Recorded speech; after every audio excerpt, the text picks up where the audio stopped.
আইপিএলের ২০২৬ আইপিএলের দ্বিতীয় ম্যাচ এবং নিজেদের প্রথম ম্যাচে কিন্তু মুখোমুখি হচ্ছে আজ মুম্বাই ইন্ডিয়ান্স এবং কলকাতা নাইট রাইডার্স।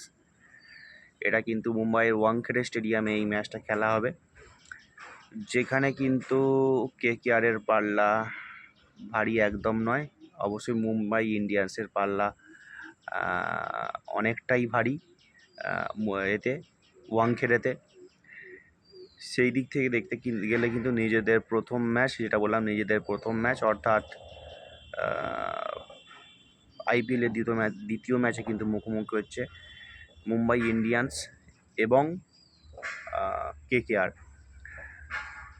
তো আজকে আমার যে ভিডিও, কেকেআর টিমকে নিয়ে ভিডিও, কেকেআরের যে প্লেয়িং 11 আজকের ম্যাচে মুম্বাই ইন্ডিয়ান্সের বিরুদ্ধে কেকেআরের যে প্লেয়িং 11, সেই প্লেয়িং 11 কী থাকতে পারে সেই নিয়ে আজকের ভিডিও। যদিও আমরা দেখেছি কেকেআর মিনি অকশনে কিন্তু খুব ভালো একটা ব্যালেন্স টিম তৈরি করেছিল, লাস্টের দিকে কিন্তু অনেক প্রবলেম তাদের মধ্যে এসেছে। মুস্তাফিজুর রহমানের না থাকা, পাতি রানার চোট, হার্ষিদ রানার চোট, আকাশদ্বীপের চোট, এটা কিন্তু অনেকটা বড় এফেক্ট ফেলবে বলে আমার মনে হয় এই সিজনে কেকেআরের পারফরমেন্সের ওপর। যদিও পাতি রানা হয়তো অ্যাভেলেবেল হবে 3-4টে ম্যাচ পরে, তাহলেও অবশ্যই প্রথম দিকের কিছু ম্যাচ প্রত্যেকটা টিমের জন্য ইম্পর্টেন্ট হয়ে যায়। তো সেই দিক থেকে দেখতে গেলে যদি আজকে মুম্বাই ইন্ডিয়ান্সের বিরুদ্ধে কেকেআরের প্লেয়িং 11-এর কথা বলি, সেই জায়গা থেকে কিন্তু দেখতে গেলে কেকেআরের যে টিম অকশানে কেকেআর ম্যানেজমেন্ট যে প্লেয়ারগুলোকে নিয়েছে, ম্যাক্সিমাম যে প্লেয়ার রয়েছে 6 থেকে 7 জন কিন্তু ওপেনার রয়েছে। মিডিল ওভারে ব্যাট করার মতো স্ট্রং প্লেয়ারের একটা ঘাটতি সম্ভবত রয়েই যাচ্ছে কেকেআরের টিমে। যদিও আজকের ম্যাচের জন্য আমি মোটামুটিভাবে 2টো প্লেয়িং 11 একটা রেডি করেছি। তো দেখুন, আমি বলছি, যদি আপনাদের মনে হয় এই প্লেয়িং 11টা ঠিক হতে পারে, অবশ্যই কমেন্ট বক্সে কমেন্ট করে জানাবেন, অথবা তার মধ্যে কোনো রিপ্লেস বা পরিবর্তনের ব্যাপার থাকলে সেটা অবশ্যই কমেন্ট বক্সে কমেন্ট করে জানাবেন। তো সদ্য কিন্তু শেষ হয়েছে টি-20 ওয়ার্ল্ড কাপ। সেই টি-20 ওয়ার্ল্ড কাপে কিন্তু আমরা দেখেছি নিউজিল্যান্ডের 2 ব্যাটসম্যান টিম সেভার্ট এবং ফিন অ্যালেন কিন্তু অসাধারণ একটা পারফর্ম করেছে, ওপেনিং পারফরমেন্স, এবং যার জন্যেই মূলত নিউজিল্যান্ডের ফুল টিমের কিন্তু পারফরমেন্স অত ভালো ছিল না টি-20 ওয়ার্ল্ড কাপে। আপনারা যদি দেখে থাকেন, মূলত ওপেনিং যে পার্টনারশিপ, ওপেনিংয়ের যে মজবুত জায়গাটা তৈরি করে দেওয়া, সেই জায়গা থেকেই কিন্তু নিউজিল্যান্ড ফাইনাল খেলেছে টি-20 ওয়ার্ল্ড কাপের। একটা সময় কিন্তু প্রশ্নচিহ্ন উঠে গিয়েছিল, হয়তো খেলতেও মানে ফাইনালে ওঠার জায়গাও হয়তো নাও আসতে পারতো। তো যাই হোক, সেটা অতীত, আমরা এখন আইপিএলের মধ্যে রয়েছি।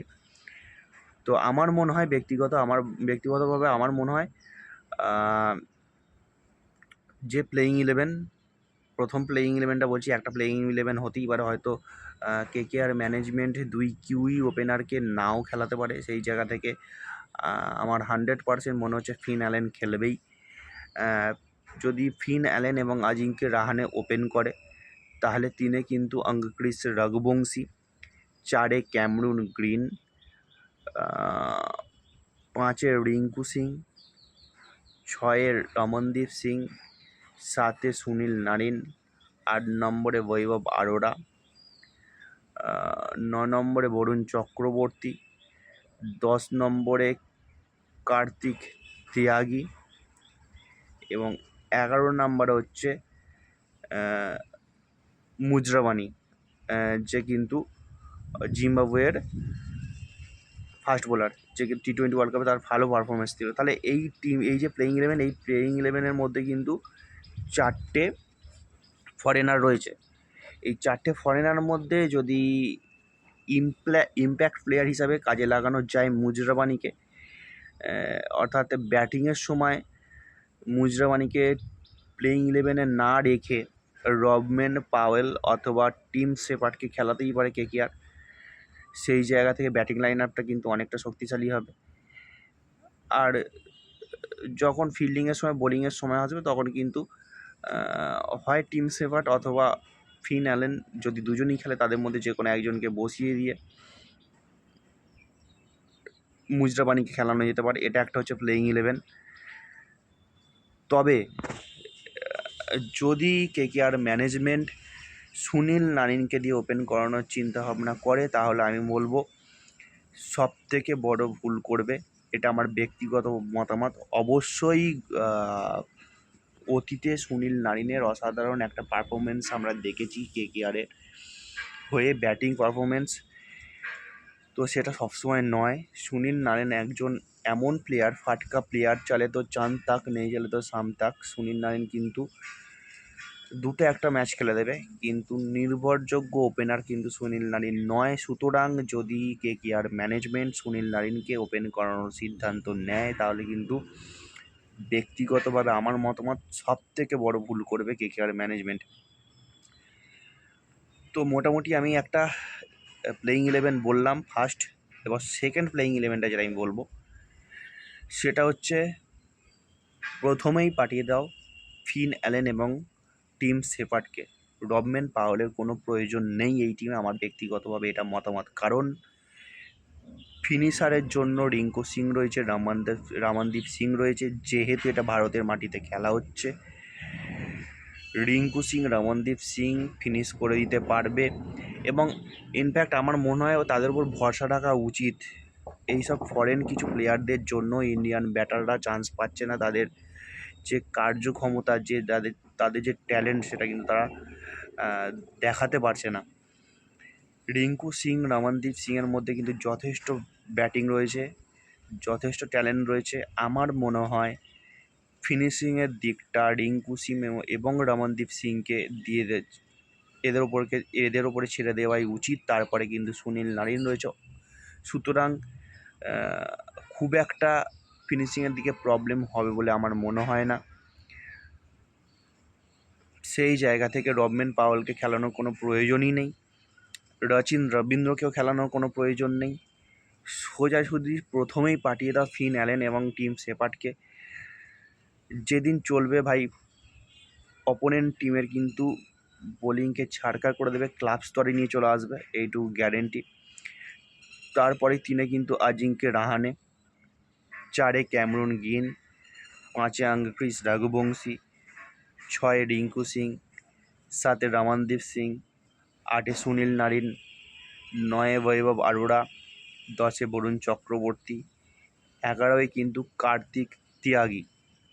তাহলে এই যে প্লেয়িং 11টা, এই প্লেয়িং 11-এ কিন্তু প্রপার 4টে বোলার পেলাম। প্রপার কিন্তু আমরা 4টে বোলার পেলাম। সেটা হচ্ছে সুনীল নারিন, বরুণ চক্রবর্তী, এরা কিন্তু অ্যাভেলেবেল প্রত্যেকটা ম্যাচে। বৈভব অরোরাও কিন্তু যে চোটাঘাত রয়েছে, বৈভব অরোরাও কিন্তু অ্যাভেলেবেল প্রায় প্রত্যেকটা ম্যাচের জন্য আমার মনে হয়। কার্তিক তিয়াগী, 4টে বোলার হয়ে গেল। ওখানে ক্যামরুন গ্রিন রয়েছে, ক্যামরুন গ্রিন কিন্তু 2-1 ওভার বল করে দিতেই পারে। এইবারে যে আমরা ওপেন করিয়েছিলাম ফিন অ্যালেন এবং টিম সেফার্টকে কিপিংয়ের জন্য রেখে দাও, উইকেট কিপিংয়ের জন্য, এবং ফিন অ্যালেনকে ইম্প্যাক্ট প্লেয়ার হিসাবে ব্যবহার করো মুজরাবানির সাথে। মুজরাবানিকে প্লেয়িং 11-এ ঢুকিয়ে ফিন অ্যালেনকে কিন্তু ইম্প্যাক্ট প্লেয়ার রুলে বাইরে মানে ছেড়ে দাও।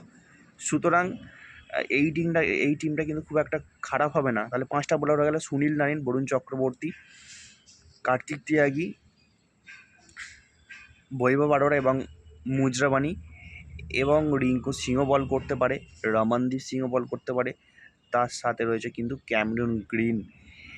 এই টিমটা কিন্তু ব্যক্তিগতভাবে আমার মনে হয় এই টিমটা কিন্তু অসাধারণ একটা ব্যালেন্স এবং মারাত্মক টিম হতে চলেছে কেকেআরের জন্য। Finn Allen, Tim Seifert, Ajinkya Rahane, Cameron Green, Raghuvanshi, Rinku Singh, Ramandeep Singh, Sunil Narine, 8 number পর্যন্ত ব্যাটসম্যান। আর প্রত্যেকটা ব্যাটসম্যান অসাধারণ ট্যালেন্টেড। নিজের দিনে এরা যদি ঠিকঠাক খেলতে পারে 250 রান হওয়া কিন্তু এদের কাছে কোনো ব্যাপারই নয়। আর বোলিং লাইন আপটাও যে খুব খারাপ সেটাও নয়, যদিও চোট আঘাত রয়েছে তার সত্ত্বেও কিন্তু এই যে সেকেন্ড আমি যে প্লেইং ইলেভেনটা বললাম আরেকবার বলছি, Finn Allen, Tim Shepherd, Ajinkya Rahane, Cameron Green, Raghuvanshi, Rinku Singh, Ramandeep Singh, Sunil Narine, Vaibhav Arora, Varun Chakravarthy, Kartik Tyagi এবং ইম্প্যাক্ট প্লেয়ার হিসাবে মুজরাবানিকে নিয়ে আসো, ফিন অ্যালেনকে বসিয়ে দাও এবং টিম শেপার্ডকে উইকেট কিপিংয়ের জন্য রেখে দাও। এই টিমটা কেকেআরের জন্য আমার মনে হয় সবথেকে যে ডেঞ্জারাস প্লেইং ইলেভেন হতে চলেছে। তো আপনাদের কি মতামত অবশ্যই আপনারা কমেন্ট বক্সে কমেন্ট করে জানান। ভিডিও অনেকটা লং হয়ে গেল, তার জন্য দুঃখিত। আর বেশি লং করব না ভিডিও। কোন প্লেইং ইলেভেনটা নিয়ে আপনারা কেকেআরকে দেখতে চান খেলতে মুম্বাইয়ের এগেনস্টে? শুধু মুম্বাই নয়, আগামী যেসব ম্যাচ রয়েছে এটা কিন্তু অ্যাওয়ে ম্যাচ, হোম ম্যাচ রয়েছে পরপর। কোন প্লেইং ইলেভেন নিয়ে আপনারা দেখতে চান কেকেআরকে? আমার যে প্লেইং ইলেভেন দুটো বললাম তার সাথে আপনাদের প্লেইং ইলেভেন মিলছে কি না অবশ্যই আপনারা কমেন্ট বক্সে কমেন্ট করে জানান। ততক্ষণ দেখতে থাকুন টুইন্স ম্যাজিক ইউটিউব চ্যানেল। আবার ফিরে আসছে অন্য কোনো ভিডিও নিয়ে। দেখা হচ্ছে পরের ভিডিওতে। দেখতে থাকুন টুইন্স ম্যাজিক ইউটিউব চ্যানেল। ভালো থাকবেন, সুস্থ থাকবেন, ভালো থাকবেন।